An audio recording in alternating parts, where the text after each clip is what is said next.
Tayo pong lahat ay umuko at manalangin. Let's all pray together. Dakila at makapangyarihan naming Amang Diyos sa langit, may lalang ng langit at lupa, Diyos na may akda ng tunay na kaligtasan, at Diyos na nagbibigay ng tunay na kasiyahan sa puso. Ama, maraming salamat po. Una po sa lahat, dahil po sa patuloy niyong paggabay sa aming buhay Krisyano. Ngayon, session number 8 na po kami ng Fruitful Beginning. Salamat sa patuloy niyo pong pagtuturo sa amin ng mga aral sa Biblia na talagang makakabuti sa aming buhay Krisyano at magpapalago ng aming mahihinang pananampalataya. Sa mga sandaling ito, Panginoon, hiling ko po na ang banal na Espiritu ang magturo sa mga brothers and sisters ng mga salita ng Diyos upang malaman po nila ang inyong banal na kalooban. At harinawa, pagkatapos po nilang mapakinggan, malaman at maunawaan ang kalooban ng Diyos, ay magkaroon po sila ng puso na isabuhay ito upang ang kapangyarihan ng Diyos ay mahayag sa kanilang buhay Krisyano. Gabayan niyo po kami, Panginoon, at ilagay niyo rin po sa aking bibig, maipangaral ko lamang sa inyong minamahal na mga anak ang naayon sa inyong banal na kalooban. Magsimula hanggang sa matapos, lubos po kaming aasa at talagang magtitiwala po sa pagtuturo sa amin ng banal na Espiritu. Ito po ang aming dalangin sa pangalan ni Jesus na aming Panginoon at Tagapagligtas. Amen. Okay, buksan po natin sa Lumang Tipan. Huling aklat sa Lumang Tipan, Malakias chapter 3. English Malachi chapter 3, verse 7 hanggang verse 10. Babasahin ko po from verse 7 to verse 9. Verse 10, sabay-sabay po natin itong babasahin. Umpisan ko po, Malakias chapter 3, verse 7. Ito po ang salita ng Diyos, mga brothers and sisters. Mula sa mga araw ng inyong mga ninuno, kayo lumihis sa aking mga tuntunin at hindi ninyo tinupad ang mga iyon. Manumbalik kayo sa akin at ako'y manunumbalik sa inyo, sabi ng Panginoon ng mga hukbo. Ngunit inyong sinasabi, paano kami manunumbalik? Nananakawan ba ng tao ang Diyos? Gayun may ninanakawan ninyo ako. Ngunit inyong sinasabi, paano ka namin ninanakawan? Sa mga ikasampung bahagi at sa mga handog. Kayo'y isinumpa ng isang sumpa sapagkat ninanakawan ninyo ako ng inyong buong bansa. Verse 10, sabay-sabay po, 3, 2, 1. Dalhin ninyo ang buong kasampung bahagi sa kamalig upang magkaroon ng pagkain sa aking bahay. At sa gayo'y subukin ninyo ako ngayon, sabi ng Panginoon ng mga hukbo. Tignan ninyo kung hindi ko bubuksan para sa inyo ang mga bintana ng langit. At ibubuhos ko sa inyo ang isang pagpapala na walang sapat na kalalagyan. Once again, magandang hapon po. Today, uumpisan po natin ang session number 8 ng ating Fruitful Beginning series. At ang ating nakalinyang pamagat ay ang Principle of Tithes and Offering. Napakahalaga po nito sa ating buhay Krisyano.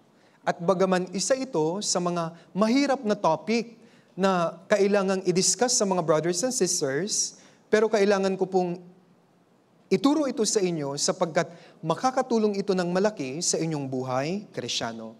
Bago ko po ituro, ito pong principle ng tithes and offering, bibigyan ko muna kayo ng background ng Book of Malachi.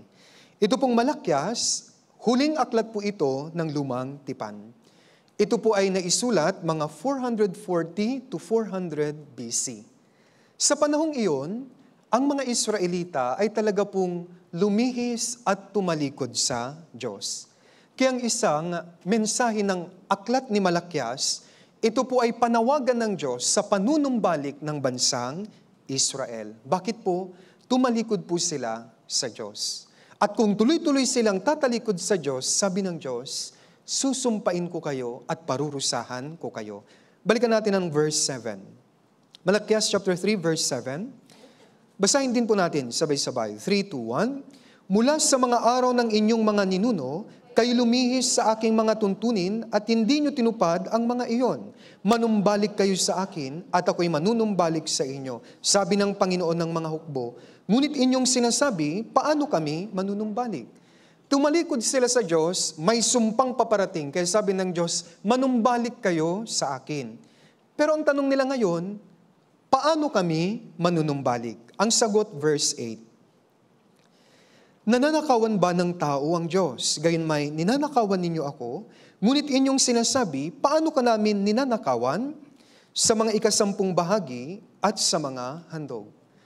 Kaya ang tanong, paano kami manunumbalik, Panginoon? Sabi po nila, sabi ng Diyos, sa huling part ng verse 8, sa pamamagitan ng ikasampung bahagi at sa mga handog. Kaya napakahalaga na pag-aralan po yung tithes and offering. Bakit? Kung mayroon pong binigay ang Diyos sa inyo, actually lahat-lahat binigay ng Diyos. At makikita ang inyong pinapahalagahan sa buhay kung saan nyo ginagamit yung binibigay ng Diyos sa inyo. Kaya ang issue ng tithes and offering, bagaman ito ay medyo mahirap i-discuss sa mga baguhan, pero kailangang i-include sa ating Fruitful Beginning series kasi napakahalaga. Bakit? May dalawang extremes po ang tithes and offering. Number one, sa mga tapat na nagbibigay ng tithes and offering, pwedeng ito po ay makapagpalago ng inyong pananampalataya. At sa mga hindi nakapagbibigay ng tithes and offering, ito po ay isang sign na mahina ang pananampalataya mo at maaaring marami ka pang hindi alam sa iyong buhay Kristiyano. Kaya sabi dito ng Diyos, manumbalik kayo sa akin. Paano? Ninanakawan niyo ako, sabi ng Diyos. Makakapanumbalik kayo sa pamamagitan ng inyong pagbibigay ng ikapo at ng mga handog. Kaya ang isang paraan pala para lumago ang ating mahihinang pananampalataya ay sa pamamagitan ng expressions po natin ng pagpapasalamat sa Diyos dahil ang lahat-lahat ay binibigay niya sa atin. And in return, bilang simbolo ng pusong nagpapasalamat, binabalik natin sa Diyos yung mga natatanggap natin mula sa Kanya.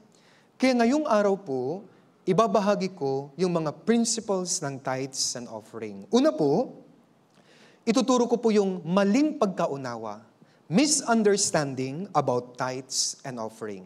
Isa-isahin po natin, Malakias chapter 3 verse 8. Balik po tayo. Malakias chapter 3 verse 8. Nananakawan ba ng tao ang Diyos? Gayunmay, ninanakawan ninyo ako, ngunit inyong sinasabi, paano ka namin ninanakawan sa mga ikasampung bahagi at sa mga handog? Yung last part ng verse, sa English version, tithes and offering.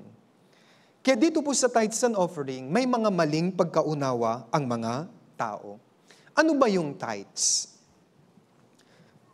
Pag sinabi po nating tithes, sa Tagalog, ikapo, ito po ay from the term 1/10, ikasampung bahagi. Okay, English, ito po yung 10th na tinatawag. Anong ibig sabihin? Binigyan ka ng Diyos ng lahat-lahat at bilang expression ng iyong pagpapasalamat sa Diyos, sabi ng Biblia, ibigay niyo sa akin yung 1/10.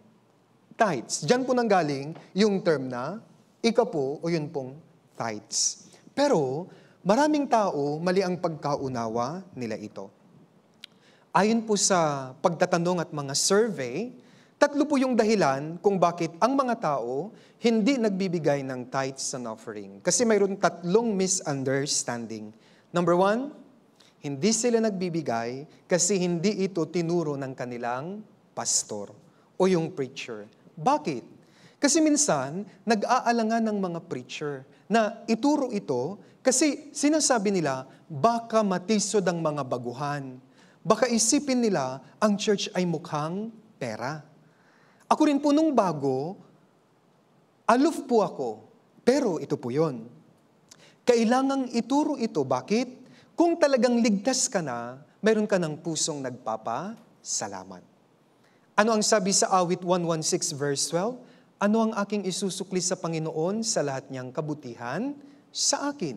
Kaya kung may naligtas ka na, natural po sa puso, you want to return the favor back sa Diyos. Kaya ako po, habang tumatagal sa ministry, naunawaan ko, hindi tama na matakot na ituro ito sa mga bago. Actually, kailangang itong ituro kahit sa mga baguhan. Bakit?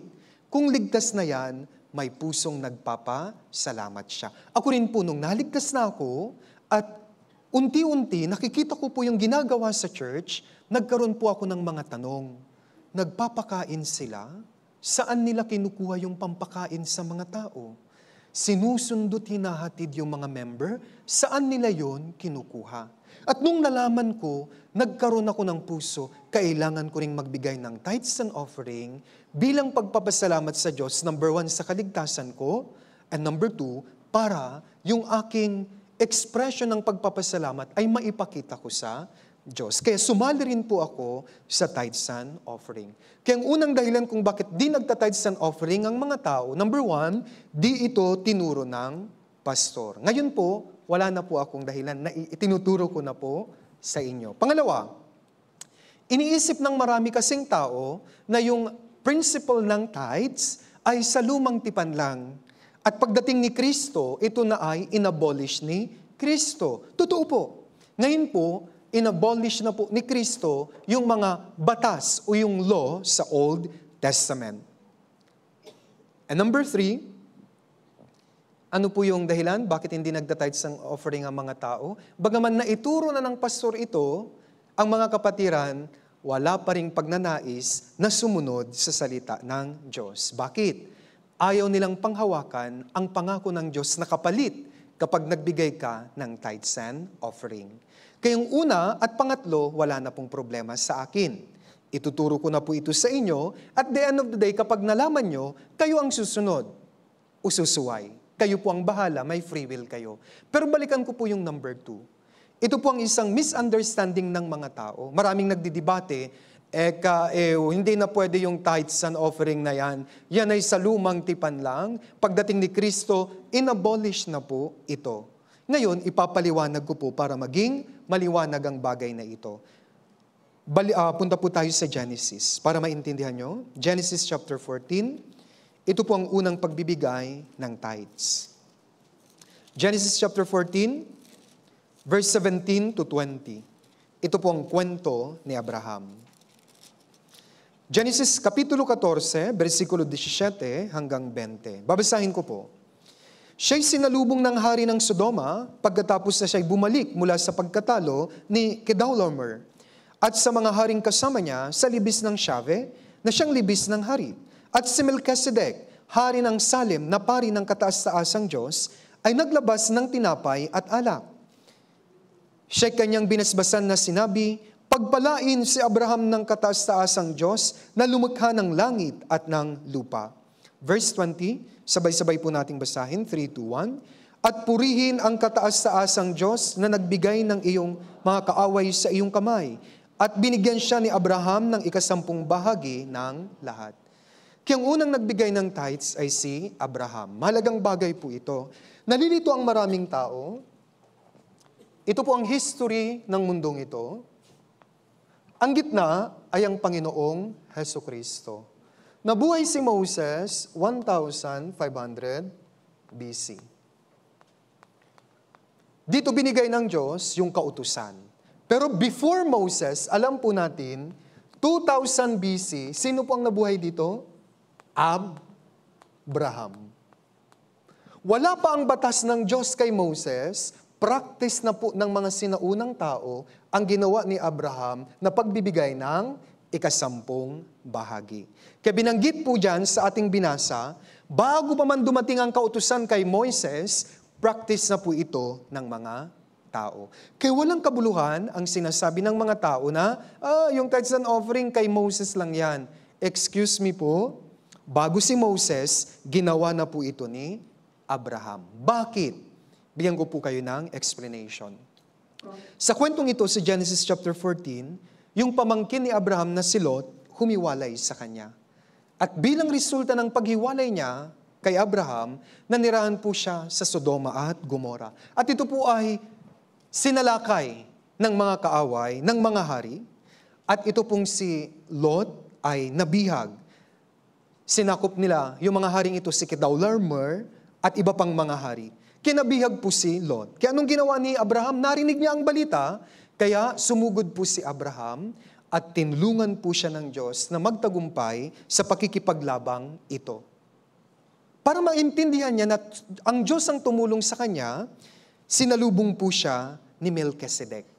Binasbasan po siya ni Melchizedek. Sino po si Melchizedek? Tingnan natin, Hebrews chapter 7. Hebrews chapter 7, verse 1 to 3. Mga Hebreo, chapter 7, verse 1 to 3. Itong si Melchizedek, hari ng Salem, pari ng kataas-taasang Diyos, ang siyang sumalubong kay Abraham sa pagbabalik niya galing sa paglipol sa mga hari at siya'y kanyang binasbasan. At sa kanya ay ibinigay ni Abraham ang 10 bahagi ng lahat. Una, ang kahulugan ng kanyang pangalan ay hari ng katwiran.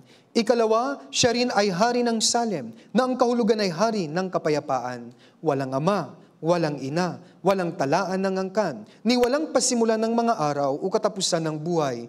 Subalit ginawang katulad ng anak ng Diyos, siya ay nananatiling pari magpakailanman. Sino si Melchizedek? Siya po ang Panginoong Hesukristo.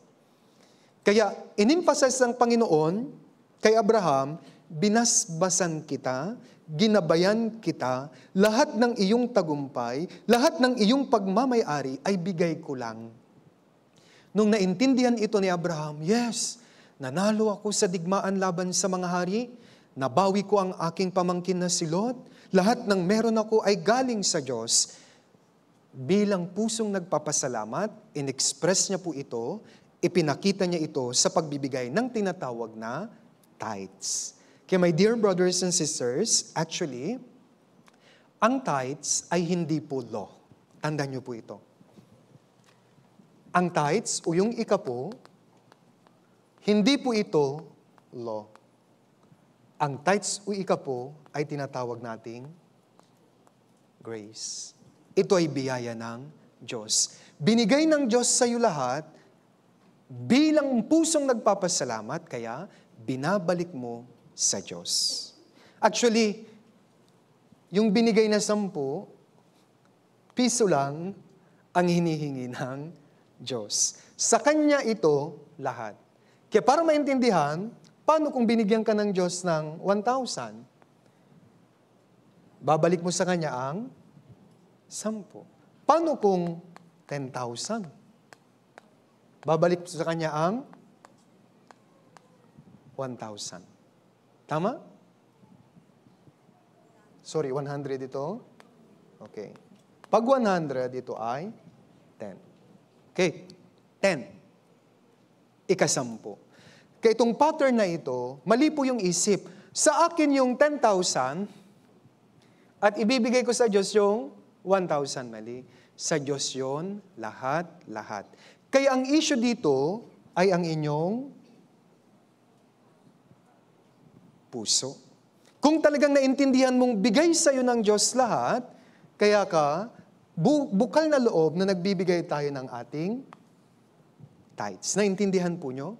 Kaya hindi mahalaga ang batas, hindi ito law, ito po ay biyaya ng Diyos. Yung iba sabi, hindi pa suro akin yan. Ako ang nagtrabaho. Ako ang nagsipag. Tanong ko, sino nagbigay ng kalusugan mo? Diyos. Tama? Sino nagbigay ng katalinuhan nyo?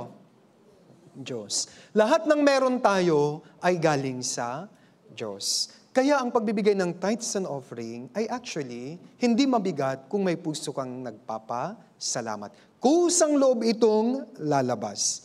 Kaya my dear brothers and sisters, ulitin ko, hindi ito law, kundi grace. Hindi ito act of generosity. Ito ay act of obedience.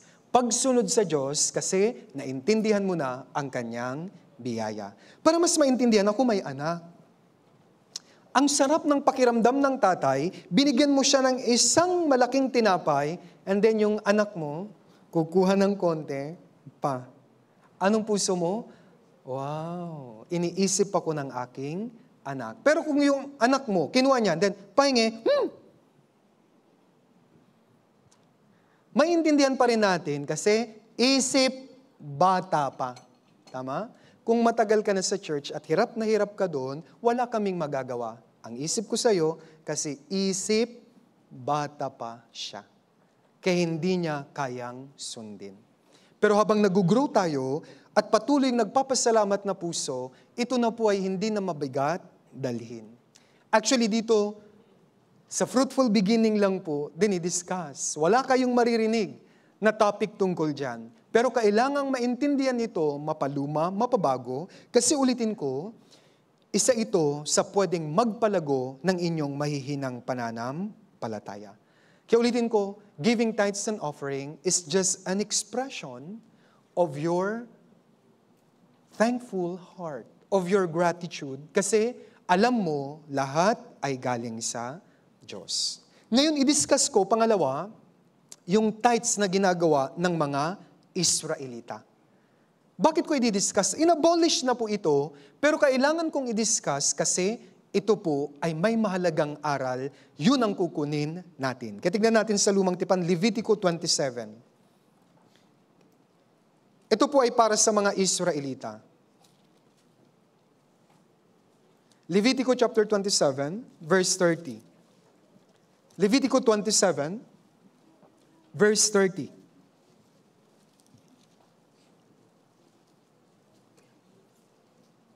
Babasahin ko po.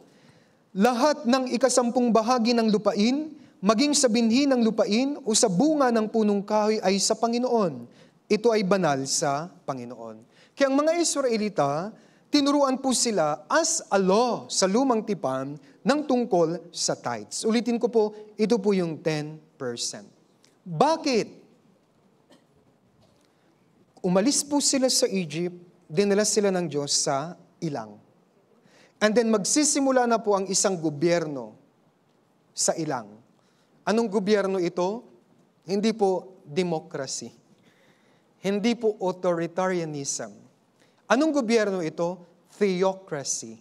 Anong ibig sabihin nun? Ang pinuno ay ang Diyos. Kaya dito, inutusan po sila ng Diyos na magbigay ng ikasampung bahagi. Pero kung iisipin nyo at babasahin nyo ang Lumang Tipan, may tanong po ako, baka may alam, 10% lang ba ang inutos ng Diyos sa kanila? Kung pagsasama-samahin, sino po ang nakakaalam ng exact figure ililibre ko sa New Year Retreat registration? Sa mga matagal na, hindi nyo pa rin alam? That's why. Okay, kaya ituturo ko po sa inyo. Actually, pagbabasahin mo po ang Lumang Tipan, may 3 hinihingi ang Diyos sa kanila. At kung susumain natin, ito ay magiging 23.3%. Una, kailangan nilang mag-tithes para sa mga Levita. Tingnan natin, Numbers, chapter 18. Bilang, chapter 18. Ulitin ko, dinidiscuss ko ito kasi may aral. Yung aral po ang kukunin natin. Bilang, chapter 18, una po, verse 21. Pagkatapos ng verse 21, tatalon sa verse 24. Verse 21. Sa mga anak ni Levi, ito po yung mga pari, narito, aking ibinigay ang lahat ng ikasampung bahagi sa Israel bilang mana, na ganti sa kanilang paglilingkod, na kanilang ipinaglilingkod, sa makatuwid ay sa paglilingkod sa toldang tipanan. Walang ibang pag-aari ang mga pari, ang mga Levita, sila ay inutusang maglingkod dito po sa toldang tipanan. Kaya bilang part po nila, mayroon pong 10, ikasampung bahagi. Verse 24, sapagkat ang ikapo ng mga anak ni Israel na kanilang inihahandog bilang handog sa Panginoon ay aking ibinigay sa mga Levita bilang mana, kaya't aking sinabi sa kanila, sa gitna ng mga anak ni Israel ay hindi sila magkakaroon ng mana. Kaya ito po ay 10%. Ang mga Levites, sila ang mga pari, ito po yung aral, sila ang naglalapit sa mga tao sa Diyos. Ito yung gusto kong kunin. Kaya mahalaga po yung mga tithes and offering. Bakit? Gagamitin natin ito para mailapit ang mga nawawalang kaluluwa sa Diyos. Alam nyo, nagba-Bible seminar tayo. Tama, mali. Yung Bible seminar ba, walang gastos yon? Di ba napakalaki ng gastos? Pag nag-Bible seminar tayo, may hatid, may sundo. Pag yung pong mga driver ba, mga church staff na nagmamaneho, nagvo-volunteer, pagdating ba sa Petron, sabi nila, church kami, libre to. Ganun ba?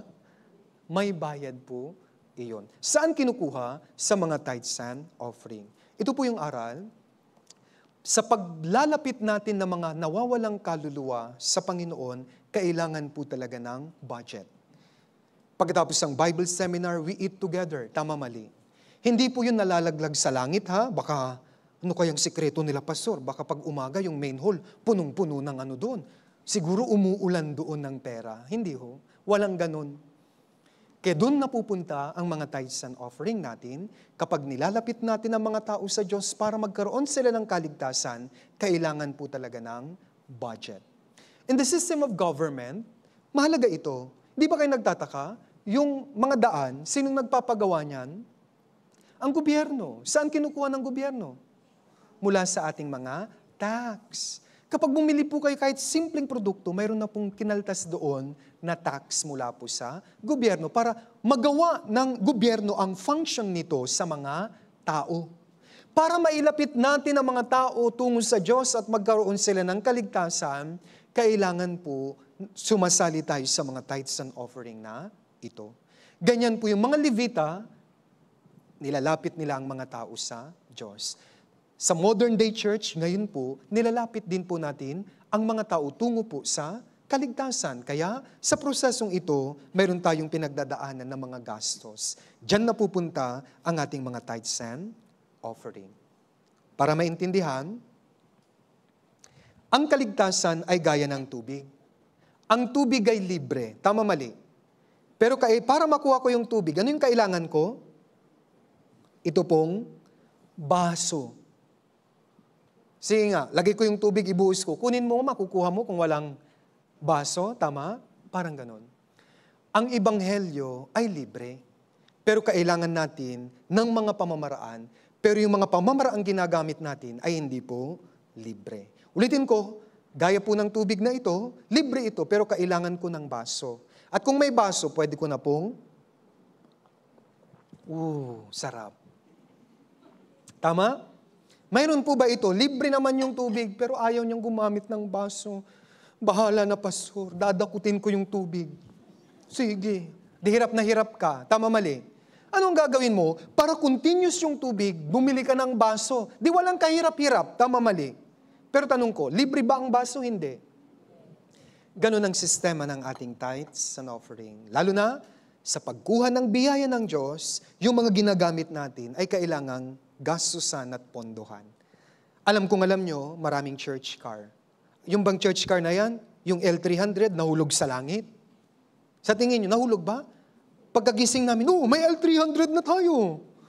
Pagpapala ito ng Diyos. Hindi po. Galing yan sa tithes and offering, ng mga kapatiran sa ibang bansa. Dahil sa kanilang pagkaalam sa tithes and offering, tumutulong sila sa atin.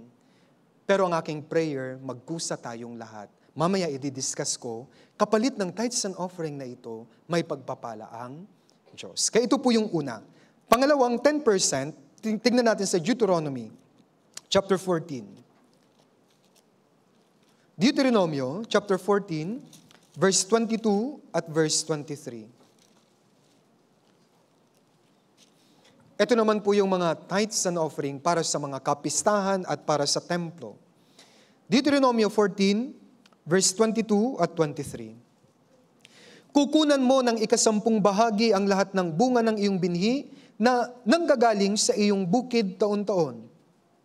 Iyong kakainin sa harapan ng Panginoon mong Diyos sa dakong kanyang pipiliin sa patatahanan sa kanyang pangalan, ang 10 bahagi ng iyong trigo, ng iyong alak at ng iyong langis, at ang mga panganay sa iyong bakahan at sa iyong kawan, upang lagi kang matutong matakot sa Panginoon mong Diyos. Kukunan mo na 10 bahagi ang lahat ng bunga, nabanggit uli yung tithes. Sa Israel po, ito yung ginagamit nila, pumupunta sila sa mga templo noon, nag-aalay sila. Bakit? Para sa kanilang mga tinatawag na kapistahan. Ano mga kapistahan ito? Passover, Pentecost, Feast of Tabernacle at iba pa. Kaya kailangan nila ng maintenance para po sa templo, sa mga gagamitin nila doon. Kaya sila nagbibigay. Ang aral po, gaya po ng church building natin. Di ba? Pag may mga retreat tayo, ginagamit natin yan sa lahat ng maintenance and general operating procedure para maidaos natin ang ating mga pagtitipon-tipon. Mula doon sa ating mga binibigay, na actually binigay naman ng Diyos, binabalik lang natin, yun ang ating ginagamit para magawa natin, number 1, mga Bible seminar, mga retreat, yung mga pagtitipon-tipon para masuportahan po ito. Kaya yan po sa Israel, ginagawa nila yan. Pero sa atin ngayon, kunin niyo po yung aral. Para posible ang ating pagtitipon-tipon, tingnan nyo, sa ating church building ngayon, what if wala tayong aircon? Di ang init-init. Tama, mali. What if walang kuryente? Di tayo magkakakitaan dito. Tama. Baka makita nyo sa akin yung ngipin ko lang. At yung puti ng mata. Delikado, baka magtakbuhan kayo. Hala, ngipin lang ang mata, buti gwapo lang. Oh, pwede na. Tama? Pero komportable kayong nakakapakinig. Tama, mali. Sa tingin nyo, libre yan? Hindi. Diyan po pumapasok ang mga tithes and offering natin. However, marami dahil hindi ito alam, gusto nilang komportable sila, pero wala silang ginagawa. Mali ito. Kung gusto nyo maging komportable, kaya. Kailangan nating magbahagi ng tithes and offering. Minsan, maraming matatanda, hirap na hirap sa 3rd floor. Kung magbabahagi tayo lahat, pwede nating gawan ng elevator dyan eh. Tama, mali? Pero it depends sa inyong puso. Yung iba, may idea, pero ayaw gumawa. Hindi talaga magmamaterialize. Pero kung nagtutulong-tulong lahat, kung talagang tapat tayo lahat, pwedeng mapagawan ng elevator yan eh. Kung gusto nyo, yung sundo sa inyo, Cebu Pacific, pwede rin. Depende yun sa inyong puso. Hindi ito imposible. Ganun ang mga may tunay na pananampalataya. Gumagawa po sila. Mali yung nananampalataya ako, lalamig sa main hall namin. Anong gagawin? Iihipan niya ng Diyos ang malamig na hihip ng hangin. May ganun ba? Ang pananampalataya, nananampalataya ako, magkakaroon kami ng malaking church building. Alam niyo paano nagawa ang Manila Central Church? Yung mga nauna, nagsama-sama kami para maitayo ang Manila Central Church. O ngayon, nakikinabang tayong lahat. Tama, mali? Ganon din po sa Israel. Kaya kailangan nila mag-tithes and offering para masuportahan yung kanilang mga feast, yung kanilang templo. Mahalaga ang bahay panambahan ng church. Ang church na ito, yung building na ito, hindi ito tumayo mag-isa. Tumayo ito galing sa sakripisyo ng mga kapatiran. Alam niyo po ba yun? Pinractice na rin po ito sa panahon ni David. Tignan po natin, unang Kronika, chapter 29. Si David, napakaganda ng puso po niya para sa Diyos. Kinagangad siyang patayuan ng bahay panambahan ang Israel. Unang Kronika, chapter 29, verse 12 to 14. Unang Kronika, chapter 29, verse 12 to 14. Si David ang naghanda ng lahat ng materyales para maitayo ang templo. Tanong ko, siya ba ang nagtayo? Hindi po. Ang nagtayo ng templo ay ang kanyang anak. Sino? Solomon. Pero sa panahon pa lang ni David, nahanda na lahat. Bakit? Ang puso ni David at ng mga Israelita may kusang loob. Verse 12 to 14. Ang mga kayamanan at gayon din ang karangalan ay nagmumula sa iyo. At ikaw ang namumuno sa lahat. Nasa iyong kamay ang kapangyarihan, kalakasan, pagpapadakila at pagpapalakas sa lahat.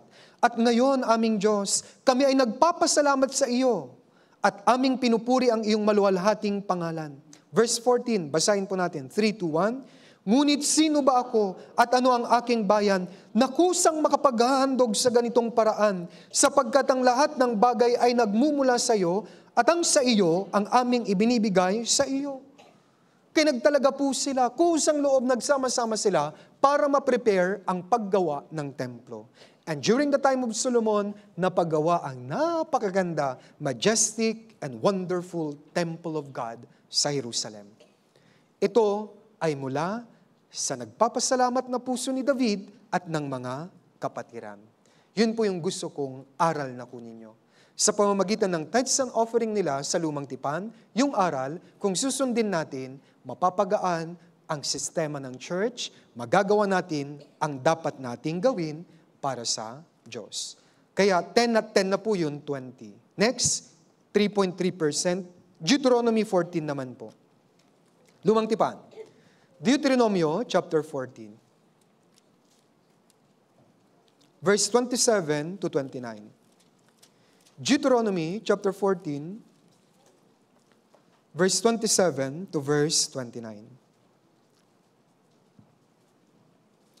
Ang Levita na nasa loob ng iyong mga bayan ay huwag mong pababayaan sapagkat siya'y walang bahagi ni pamana na kasama mo.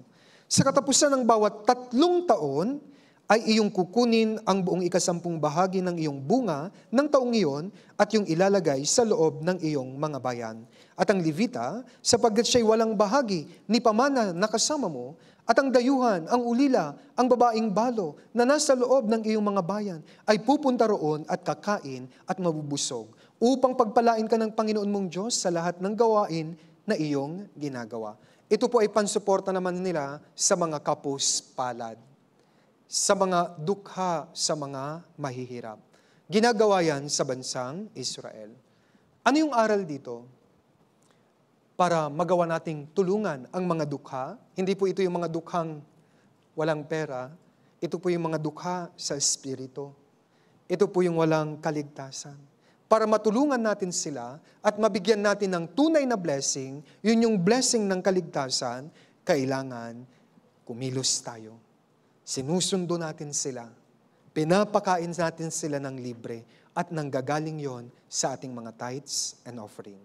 Kaya dito po, kung susumain sa lumang tipan, 10, every 3 years, 3.3 to be exact, kaya 23.3% ang hinihingi ng Diyos sa mga Israelita. Ulitin ko, abolish na po yan. Pero yung aral, gusto kong kunin po ninyo. At the end of the day, yung binibigay ng Diyos sa atin, tuloy-tuloy yon kung gagamitin din natin para ibalik yon sa paglilingkod sa Diyos. Gaya ng health ninyo. Sino bang nagbigay ng health? Diyos. Kaya ba may sakit kayo, ano ang prayer? I-restore nyo po yung health para magamit ko ang kalusugan ko para sa inyo. Pero minsan nangyayari ito, gumaling. Balik na naman sa inom. Yun, pinatay uli. Pinatay na lang ng Diyos. Yes po, nangyayari itong mga to. Nagmakaawa, tulungan nyo akong mag-pray. Gumaling nga siya. Imbes na gamitin niya yung health niya para sa Diyos, mas lalong naging, ayaw ko na pong banggitin. Bakit nangyari yun? Kasi wala siyang pusong nagpapasalamat. Nakalimutan niya ang biyaya ng Diyos. Kaya my dear brothers and sisters, ang malaga sa akin, kunin niyo yung aral. Kaya ito pong 23.3, sa Israel, inabolish ito ng Diyos. Pero balikan ko yung tithes, wala pa ang law, nandun na po yung tithes sa panahon ni Abraham. Naintindihan po nyo? Kaya I hope, naging klaro yung mga misunderstanding. Ulitin ko, ang tithes ay hindi po law, ito po ay grace. Bakit? Bago dumating si Moses, nabigay na po yan ng Diyos kay Abraham. At kung tutularan natin, mayroon pong kaakibat ito na pagpapala mula po sa Diyos. Ngayon may tanong, paano pastor? Wala akong trabaho. Ano ang gagawin ko? Diba? Kasi mula po sa ating kinikita, kumukuha tayo ng tithes. Paano kung wala akong trabaho? Paano kung estudyante ako? Ito ang sagot ng Diyos. Unang Korinto chapter 16. Unang Korinto chapter 16, verse 1 to 2. Unang Korinto chapter 16, verse 1 and verse 2. Ngayon, tungkol sa ambagan para sa mga banal, ay gawin din ninyo gaya ng aking itinagubilin sa mga iglesia sa Galacia. Tuwing unang araw ng sanglinggo, ang bawat isa sa inyo ay magbukod at maglaan ayon sa kanyang makakaya upang wag nang gumawa ng mga ambagan pagdating ko. May nagtanong sa akin, paano pastor, wala pa akong trabaho, estudyante pa lang po ako, paano ako makikilahok sa tithes and offering? Napakasimple lang. Ilang oras po mayroon po sa isang araw? 24 hours. Kunin mo yung 2.4 hours doon, gamitin mo para sa Diyos. Yun ang tithes mo. Magbasa ka ng Biblia. Dumalo ka sa mga fellowship. Doon mo pwedeng ibuhos yun pong tithes and offering po. Ano pa? Wala kang trabaho. Anong gagawin mo? Maraming bagay na pwedeng gawin sa church. Sumali ka, maglinis ka, tulong-tulong tayo. Kumuha ka ng bahagi ng oras mo, ng effort mo, ng panahon mo para ialay sa Diyos. Kaya kahit bata, pwedeng makipag-participate sa tithes and offering. Naintindihan nyo? 100% ang kalakasan mo, bigay mo ang 10%. Walisan mo tong main hall. Di nakapagbigay ka ng tithes. Tama, mali? Kahit busy kayo sa school, kailangan magbigay ng time, effort para sa gawain ng Diyos. Malinaw po mga estudyante? Yes. Anong gagamitin ko? Wala naman akong sahod, pastor. Maglinis ka, sumama ka sa mga gawain. Gamitin mo yung oras mo para sa gawain ng Diyos. Naintindihan po? Of course, papasok yung offering. Ito yung kusang loob. Kusang loob lang po kung anong meron po tayo. Pero ang mahalaga, ito ay galing sa iyong puso. Tingnan po natin Lucas 20. Mahalaga po ito. Lucas chapter 20, verse 25. Lucas chapter 20, verse 25.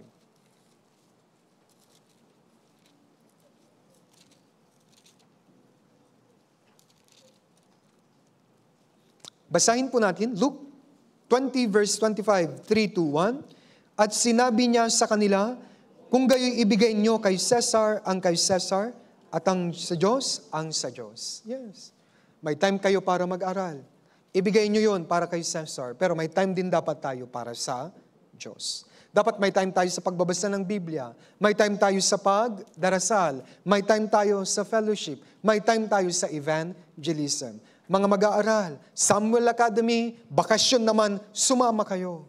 Yun ang paraan para makapagbigay kayo ng kusang loob na paglilingkod at pwede nyong gamitin yung time na yon bilang tithes. 10% bahagi na pwede nyong ibalik sa Diyos. Ayaw ko, pastor. Malay mo, isang araw, kunin na ng Diyos ang panahon mo. Tapos na ang panahon mo sa mundong ito. Wala ka nang magagawa. Kaya pag-isipan niyo po ito, lahat-lahat ay galing sa Diyos. Kaya ang sistema ng tithes and offering ay hindi po ito pinipilit. Ito ay kusang loob. Bakit? Ulitin ko, resulta ito ng nangyayari sa inyong puso. Tanong ko, kumusta ang puso po ninyo? Tignan natin, Luke 21. Tignan natin ang puso ng isang babaeng balo na gusto kong tularan po natin. Luke 21, verse 1 to 4. Mahalaga ang motibo sa mga bagay-bagay. Babasahin ko po from verse 1 to 4. Siya'y tumingala at nakita niya ang mayayaman na naglalagay ng kanilang mga handog sa kabangyaman. Si Kristo po ito. Tinitignan niya yung tithes and offering box. Tumingin po siya. Nakita rin niya ang isang mahirap na babaeng balo na naglalagay ng 2 kusing. Barya lang, sobrang liit. At sinabi niya, katotohanan ang sinasabi ko sa inyo, ang mahirap na babaeng balong ito ay naglagay ng higit kaysa kanilang lahat. Sapagkat silang lahat ay naglagay mula sa kanilang kasaganaan, samantalang siya, mula sa kanyang kahirapan, ay inilagay ang lahat ng kanyang kabuhayan. See? Kinapakahalaga ng puso po natin. Tithes, 10% bahagi ng meron tayo.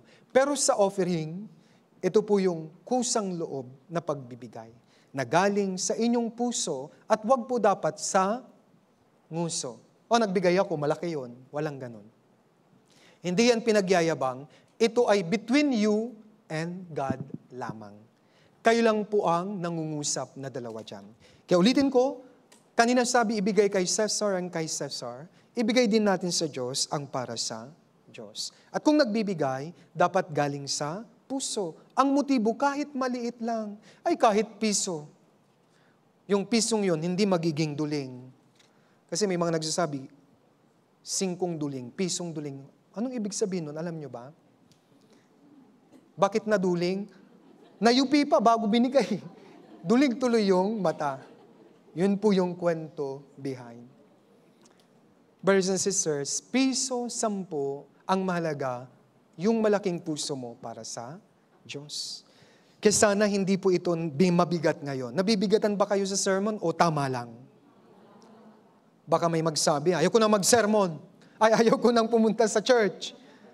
Kasi minsan may mga ganung walang pagpapasalamat sa puso, imbis na makita nila yung pagpapala ng Diyos, akala nila, inuobliga sila. We are not obliging you. Ang malaga sa amin, maituro namin, after the sermon, kayo ang gagawa ng paraan kung susunod kayo o hindi. Kaya ngayon, para mahikayat po kayo, ito po yun mahalaga. Dapat galing lang yan sa puso. At may nagtanong din po sa akin, Pastor, bakit sa inyo hindi ina-announce? Nagulat po ako. Ay, syempre po, hindi pwedeng i-announce sa mga pangalan ng mga nagbibigay. Ang mga tunay na born-again Christians, kapag nagbigay, ayaw nilang magpasabi. Kasi nasa Biblia po yun. Kung alam nyo ang Biblia, hindi mo ito ipagsasabi. Magbibigay ka ng nakatago. Tingnan po natin, Mateo chapter 6. Mateo chapter 6. Sa mga hindi ligtas, of course, hindi sila ligtas sa mga pagpupulong mga church, ina-announce po nila kasi wala silang alam sa Biblia. Pero sa atin, sekreto. Diyos at ikaw lang ang nakakaalam dapat. Bakit? Walang reward kung pinagyabang mo ang binigay mo. Mateo 6 verse 3. Pwede po kayo po ang bumasa, verse 3, sabay-sabay, 3, 2, 1.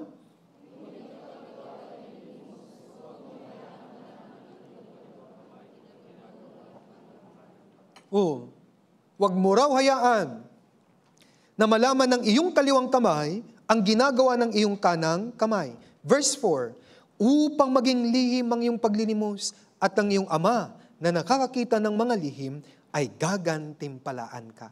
Kaya walang gantimpala kung pinagyabang po ninyo. Ang pinakamaganda po, we do not tell this one. Sa'yo at sa Diyos lamang.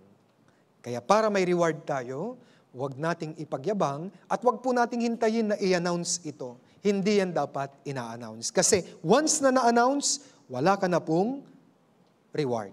Tandaan niyo po ito. This time, dahil limitado ang oras, ibabahagi ko na po yung mga pagpapalang kaakibat ng tithes and offering. Balikan natin yung Malakias chapter 3, verse 10. Malakias chapter 3, verse 10. Dalhin ninyo ang buong ikasampung bahagi sa kamalig upang magkaroon ng pagkain sa aking bahay. At subukin ninyo ako, sabi ng Panginoon ng mga hukbo. Tignan ninyo kung hindi ko bubuksan. Ito po yung parang challenge ng Diyos. Tignan ninyo kung hindi ko bubuksan para sa inyo ang mga bintana ng langit at ibubuhos ko sa inyo ang isang pagpapala na walang sapat na kalalagyan. Kaya behind our tithes and offering, mayroon pong pagpapalang pangako ang Diyos. Ulitin ko, akala natin, pagbibigay sa Diyos yun. Actually, hindi po. Sa katunayan, ito po ay pagbibigay ng Diyos sa atin. Ang sistema o principle ng tithes and offering, ito po ay paraan ng Diyos para mabigyan pa tayo ng mas marami. Dahil sa tithes and offering, nasusubok ang katapatan ng ating pananampalataya. Kaya nga, if nagawa natin ito, may pagpapala ang Diyos sa atin. Kasi sinusubok po tayo ng Diyos ang ating puso. Kung talaga ba na naintindihan mong ang lahat ay galing sa Diyos. At kapag binalik mo, doon uli bibigyan ng Diyos ng mga additional pang pagpapala. 2 Korinto chapter 9, para mas maintindihan. 2 Korinto chapter 9, verse 6. 2 Korinto chapter 9, verse 6. 6 hanggang 8. Mahaba pero basahin po natin. 2 Korinto chapter 9, verse 6 hanggang verse 8. Basahin po natin. 3, 2, 1. At ito ang ibig kong sabihin. Ang nag-aasik ng bagya ay mag-aani rin ng bagya. At ang nag-aasik ng sagana ay mag-aani rin ng sagana. Ang bawat isa ay magbigay ayon sa ipinasya ng kanyang puso. Hindi mabigat sa kalooban o dala ng pangangailangan. Sapagkat iniibig ng Diyos ang nagbibigay na masaya. At kaya ng Diyos na pasaganain ang lahat ng biyaya sa inyo upang sa pagkakaroon nyo ng sapat sa lahat ng bagay ay palagi kayong sumagana sa bawat mabuting gawa. Masagana, masagana, sabi niya. Mahalaga po ito, sabi niya, yung term na ang naghahasik. Kaya para maintindihan nyo yung pagpapala ng Diyos sa tithes and offering, tignan nyo po ito, mayroon po akong isang butil ng palay. Butil po yan ng palay. Hinasik ko sa lupa. Ang butil na ito ay tutubo. Yung isang butil ng palay, anong mangyayari? Time will come, magkakaroon ng maraming. Nakikita niyo po ba ito? Hindi ba ito totoo? Totoo. Mula sa iisang butil, dumami. Hindi po ito gumamela, palay po ito. Tama, mali? Ito po yung prinsipyo ng tithes and offering. Sa hinasik mong isang buto, binabalik sa iyo ng Diyos ang napakaraming pagpapala. Alam ito ng mga magsasaka. Pastor, bakit walang pagpapala sa akin? Kasi wala ka namang hinasik. Yan ang problema. Kaya ko po tinuturo po sa inyo. Yan ang pamamaraan ng Diyos. Kaya sabi niya, pag nagasik ka, babalik yun sa iyo. Iniibig ng Diyos ang nagbibigay ng may kusang loob. Yung hindi nabibigatan sa kalooban. Ganyan po ang principle ng tithes and offering. Sabi po ni Saint Francis, giving is one way of receiving. Tignan pa natin ang isang talata. Lucas chapter 6. Luke chapter 6, verse 38.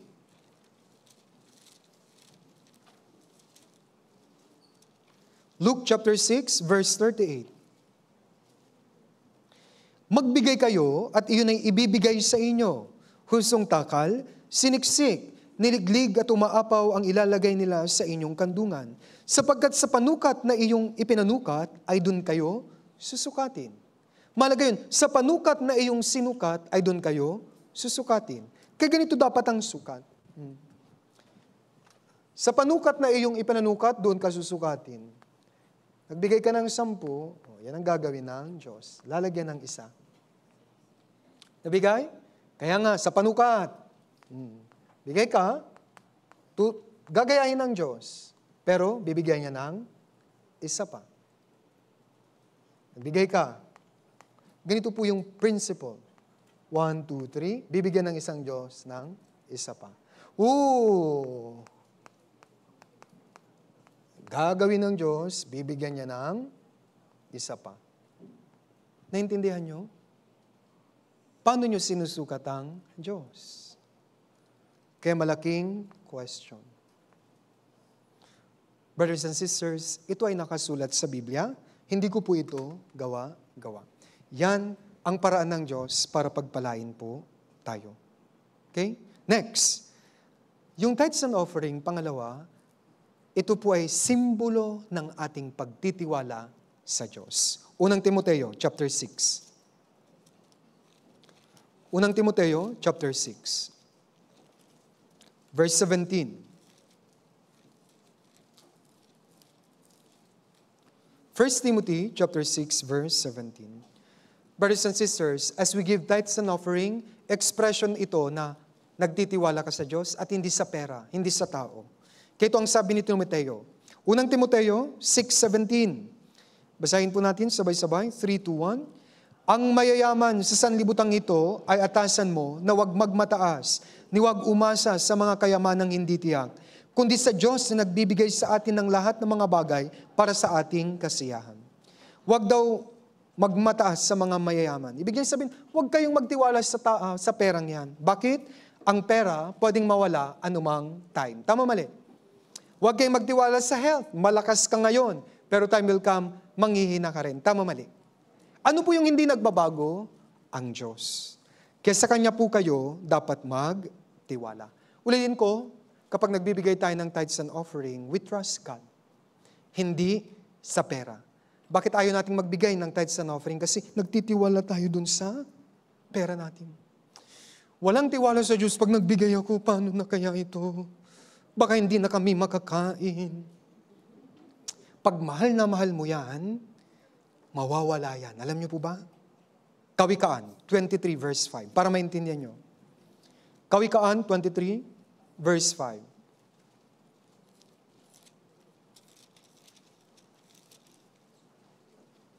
Tandaan niyo po, sa mga sobrang higpit nila sa kanilang pera, isip nila, sa kanila yun.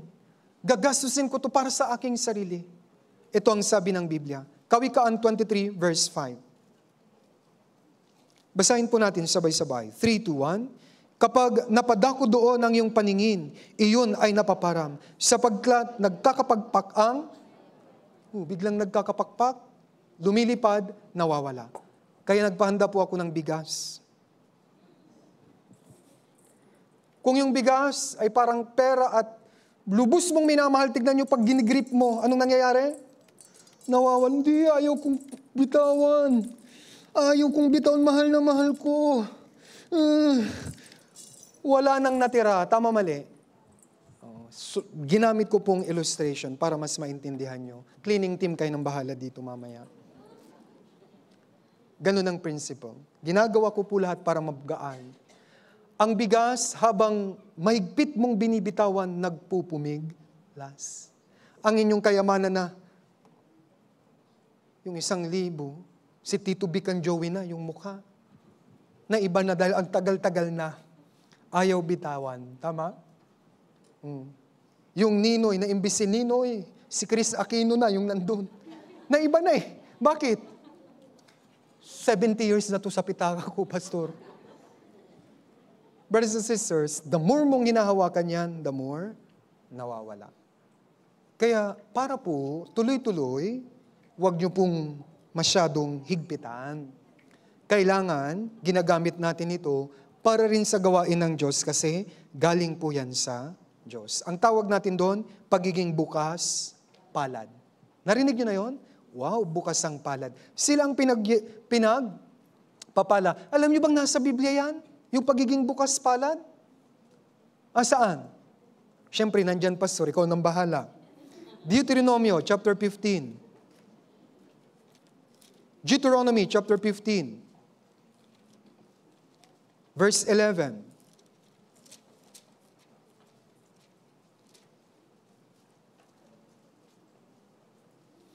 Babasahin ko po. Yamang hindi mawawalan ng dukha sa lupain kailanman, kaya't aking iniutos sa iyo, buksan mo ang iyong kamay sa iyong kapatid na nangangailangan at sa dukha na nasa iyong lupain. Buksan mo. Buksan mo. We have to give tithes and offering so that matulungan natin ang mga dukha. Ulitin ko ang mga dukhang ito po yung mga kaawa-awang walang pananampalataya.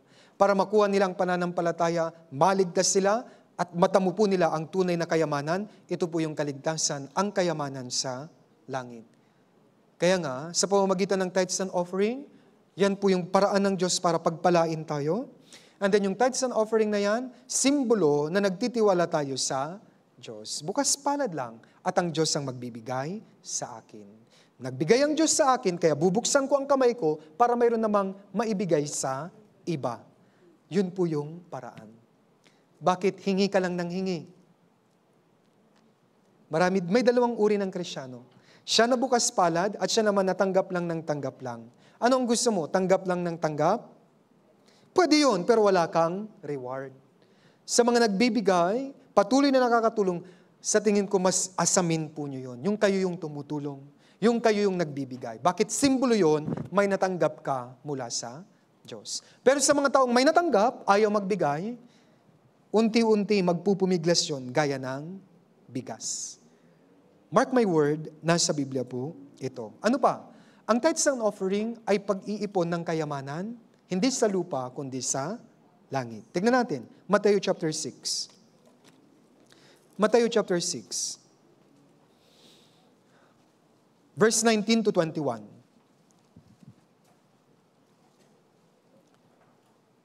Huwag kayong magtipon ng mga kayamanan para sa inyong sarili sa lupa, na dito ay naninira ang bukbok at ang kalawang, at ang mga magnanakaw ay nakakapasok at nakakapagnakaw.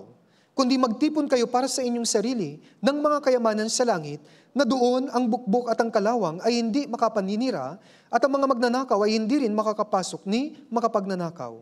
Verse 21, basahin po ninyo, 3, 2, 1. Sapagkat, yes.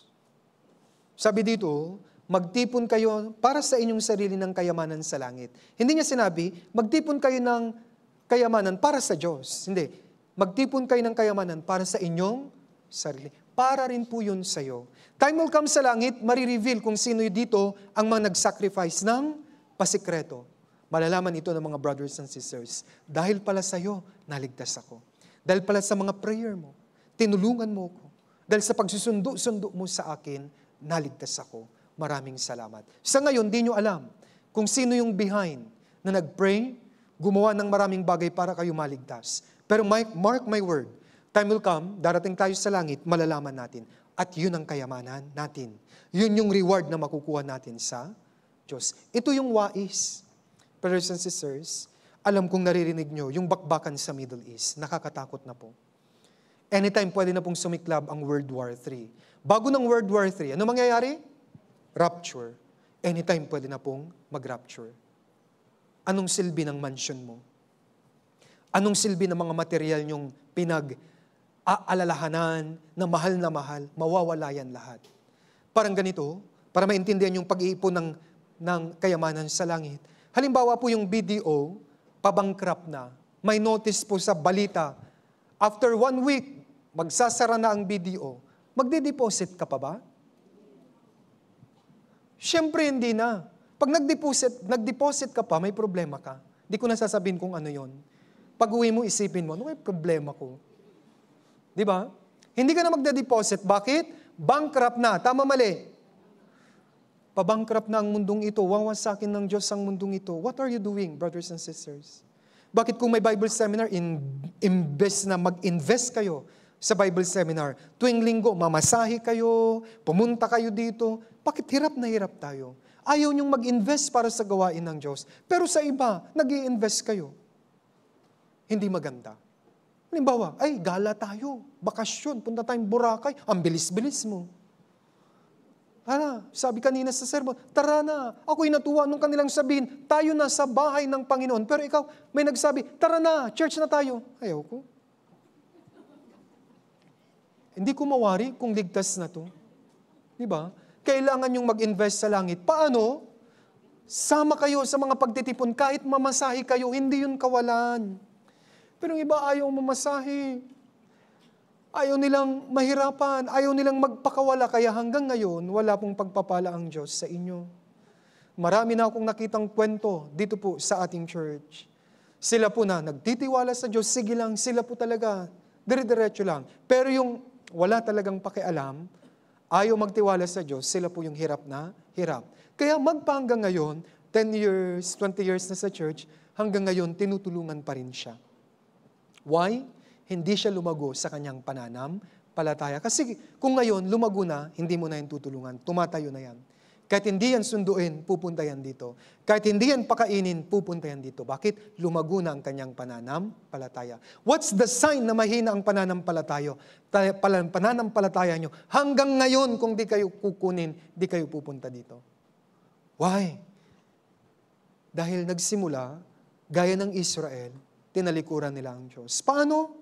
They never participated. Wala silang sweat, pawis para sa gawain ng Diyos. Wala silang pinakawalan para sa gawain ng Diyos. Kaya ang kanilang pananampalataya sa wikang Koreano, chukum, ang liit-liit. Ganito. Sobrang liit. Kaunting problema, ayaw ko na. Kaunting problema, reklamo na. Brothers and sisters, para rin po ito sa inyo. Okay, if I were you, sana magtipon kayo ng kayamanan sa langit. Huwag sa lupa. Magra-rapture na. Okay? Depende po sa ginawa nyo sa lupa, sinisen nyo na yung materialis ng bahay nyo sa langit. May isang brother, ang liit-lit ng bahay niya. Yung isang brother, wow, mansion! Anong pagkakaiba nila? Itong brother na ito, walang ginawa. Siya yung, sige lang, tulungan niyo ako. Tulungan niyo ako. Hindi ko kaya. Hindi ko kaya. Laging hindi kaya. Pero kaya naman niya.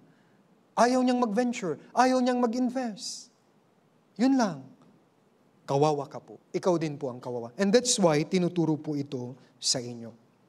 Lastly, wala po akong nakita na brother and sister na naghirap dahil nagbibigay siya ng tithes and offering. Tingnan po natin. Awit 37. Awit 37, verse 25 to 26.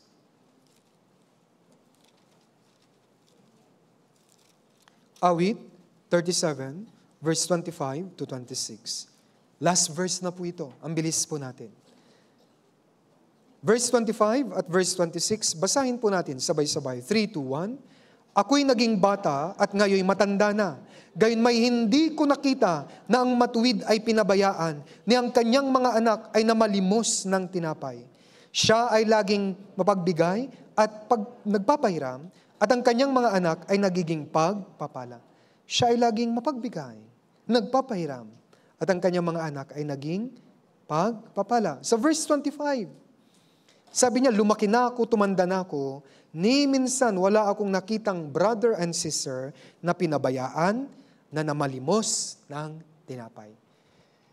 Alam niyo po, madaling sundin ang tithes and offering kung panghahawakan niyo ang mga pinakita kong pangako ng Diyos. Panghawakan niyo po ito para bukal ang inyong pakikisali sa mga tithes and offering. Sana ang prayer ko, wala man dito na 10 taon na sa church, never niyang naranasan ang tithes and offering. Kapag ganun, disaster ang tawag ko. Ang ibig kong sabihin, walang reward, walang kayamanan, walang nangyayari sa buhay Kristyano ng taong ito. May time pa tayo, may chance pa tayo. Ulitin ko, yung 3 misunderstanding, nabuo ko na. Na-i-preach ko na, tama mali. Naintindihan, hindi. Pangalawa, yung tithes na yon sa lumang tipan, hindi lang kay Moses yon, kay Abraham nagsimula, kaya ginagawa pa rin natin. Hindi yun in-abolish. Kundi, tuloy-tuloy lang. Pero ano po yung key? Pusong nagpapasalamat. Kung walang trabaho, you can offer to God. Ano yung i-offer ko? Yung talino mo, yung talent mo, yung sipag mo, yung galing mo sa pagluluto. Tumulong ka, sama-sama tayo. Tama? At lastly, pangatlo, ngayong narinig nyo na, kayo na po ang mag-decide kung susunod kayo o hindi. Kapag sumunod, may pagpapala. Kung ayaw sumunod, kayo po ang nagsabi, may sumpa. Okay, I hope you learned something from tithes and offering. Ulitin ko, pati ako, wala akong nakitang brother and sister na sumali sa tithes and offering na naghirap. And then lastly, bago ako mag-pray, marami akong naririnig na bago, Pastor, wala po akong sobre doon. Magsabi po kayo doon sa mga brothers and sisters na nag-aasikaso ng attendance. Kung gusto nyo pong magpalagay ng pangalan nyo, kayo na pong bahala, tuturuan po nila kayo. Pero kusang loob, hindi po ito namimilit, ha? Wala po akong pinipilit. Kayo po ang mag-decide after ng sermon. Tayo pong lahat ay umukot manalangin. Dakilang Diyos, makapangyarihan sa lahat, nalaman po namin na ang lahat pala na meron kami ay galing sa inyo. Lakas, kakayahan, kalakasan, katalinuhan, maging ang aming buhay, ang aming katawan, kaluluwa at spirito, pag-aari nyo lahat. At natutunan po namin na kailangan po naming suklian ang biyaya ng Diyos. At isang paraan ay sa pamamagitan ng aming pagbibigay ng ikapo ng tithes and offering. Sapagkat kung nasaan ang aming kayamanan, naroon din ang aming puso. Panginoon, turuan niyo po ang mga kapatiran na maging bukas ang kanilang loob sa bagay na ito. Na ito ay hindi pinipilit sa kanila, kundi dapat kusang loob. Depende sa kalagayan ng kanilang puso. Kadalangin ko po na sana manatili sa puso nila ang kagalakan, yung pusong nagpapasalamat upang ang mga salita ng Diyos ay madali na lang po nilang isabuhay at sundin. At alam po namin, hahawakan po namin ang inyong pangako sa Biblia na kapag kami ay sumusunod, mayroon po itong kaakibat na pagpapala sa aming buhay dito, maging sa susunod sa langit. Maraming salamat po sa kasaganaan ng salita ng Diyos, Panginoon. At ang lahat ay ibabalik po namin ang pagpupuri at pasasalamat sa inyong dakilang pangalan. Ito po ang aming dalangin sa pangalan ng Panginoong Hesukristo. Amen. Maraming pong salamat. Ingat po kayong lahat.